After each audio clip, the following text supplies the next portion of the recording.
Hey, what's up you guys? It's Scott with Everyday Home Repairs, and today I'm going to quickly show you how to swap out a thermostat like the one behind me.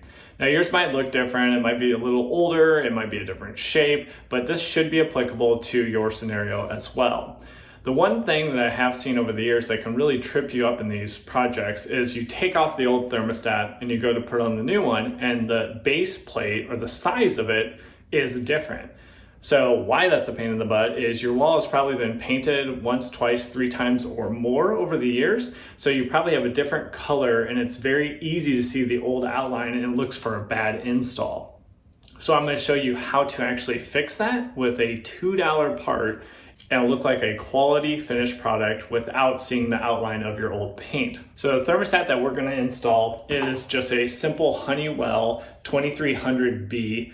This one's only $25, and if you want to see this exact one, look down in the description. You'll see a link for this thermostat and also a link to the different tools and stuff we use throughout the video.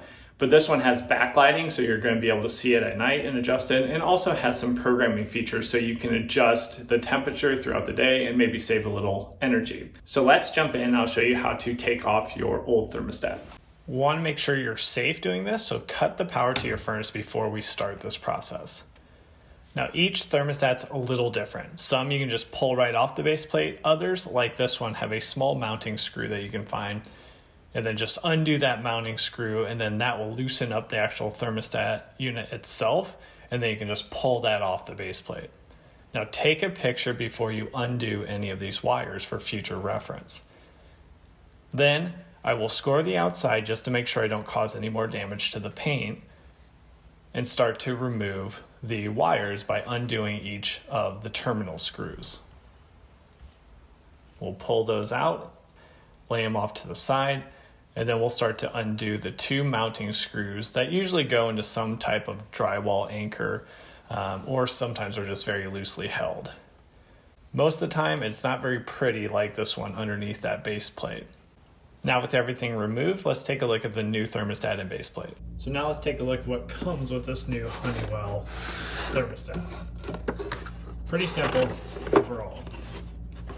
So you get your instructions, some different warnings. You also get the label. Same purpose as when we took the picture as a reference. You can use these labels and label your wires before removing those for future reference. So that's up to you if you'd like to do that. And then the unit itself, and then the drywall anchors and the screws. So like we talked about earlier, when removing, some of these just pop off. So this one here, it actually says to remove Wallplate, pull here. So you just pull that down, and then that will remove. And this is what we actually need to start off with. We're going to need to mount this base plate and then get our wires connected to the appropriate terminals, which is the step we'll jump into right now. So let's talk about one of the most common problems you'll see, and that is when we look at this base plate or wall plate and we go to mount it, we'll try to fit it up, and you'll see, because it's a different size, right? It's a little bit smaller than the old one, we now have imperfections. So in most scenarios, you don't want to sand this down and kind of address the issue. You don't have the matching paint color, so that can be a pretty big problem. Your best bet, the easiest way, is just to know the exact measurement. So this one was 3 inches by 5 inches. Know that exact measurement, and if you have some flexibility in what thermostat you go with, you can just get a thermostat that's a little bit larger and that's going to cover that up. Also, I know Nest thermostats come with an enlarged base plate that will solve that issue. For this instance, believe it or not, I'm actually going to use this. So this is a standard $2 3-switch wall plate that you would find at any home improvement store. So what I'm going to do is I'm going to mount this to the wall, basically as an expanded base plate. Then I'm going to put this guy over it, and this was something I did consider, right? This just barely fits all these screw mounting holes. So it will fit over that, and then I'll just have this expanded wall plate. It'll cover up all the imperfections, and it actually looks fairly similar to what you get with the Nest when they give you that expanded wall plate to basically do exactly what we're talking about. So let me show you how to mount this and get it looking good. I'm going to use some drywall anchors here. So first I want to get everything lined up and level, and then I'm going to mark these 4 outside holes. You might be able to only use the 2 inside holes, but in my case there's so much drywall damage under there that I need to go with the outside holes.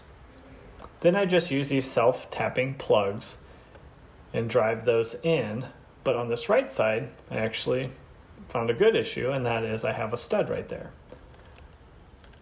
So I'll drive in the screws on the left hand side, which has the plugs, checking that everything is level.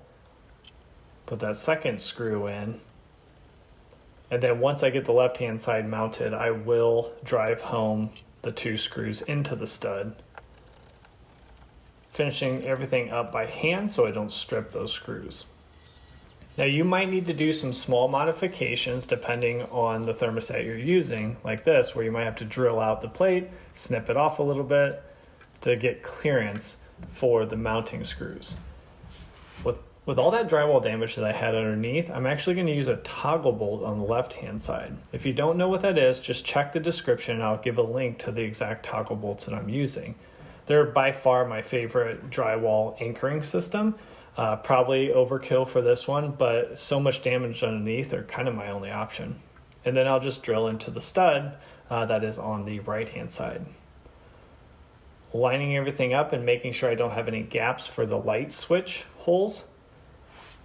We'll do the final tightening.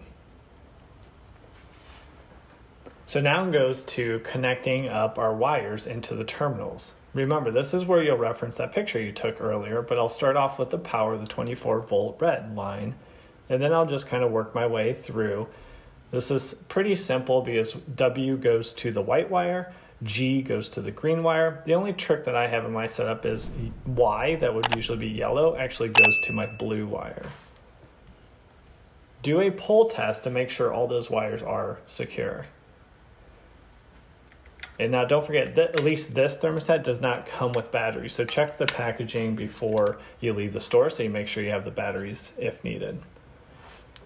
And then you can just mount that thermostat onto the base plate or the wall plate, and it'll pop into place.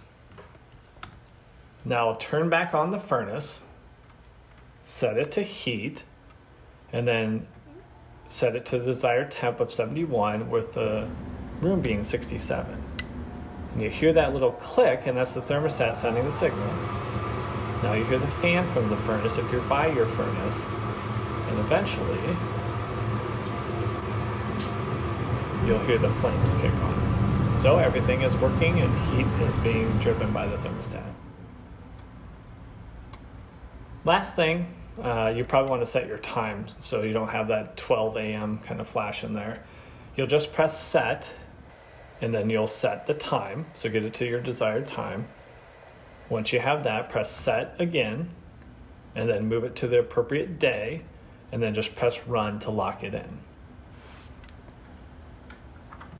So that's how you install a thermostat. Now we all have different scenarios because we have different age of thermostats, type of thermostats, or just setups in general, number of wires. So let me know if you have any questions down in the comments. That's where we engage, and I'll be happy to help you out and hopefully help you through your issues. Also, if you guys have any experience with covering up the wall imperfection quickly and cost effectively, I'm very interested to hear your experiences so we can kind of crowdsource that knowledge and help out more people. Overall, this $2 fix, I think it looks great, and it's a good solution to not have to do drywall work or any painting. Now, before you take off, don't forget to subscribe to our channel as we have weekly videos coming out to help you with your repairs around the house, and we'll catch you on the next one. Take care.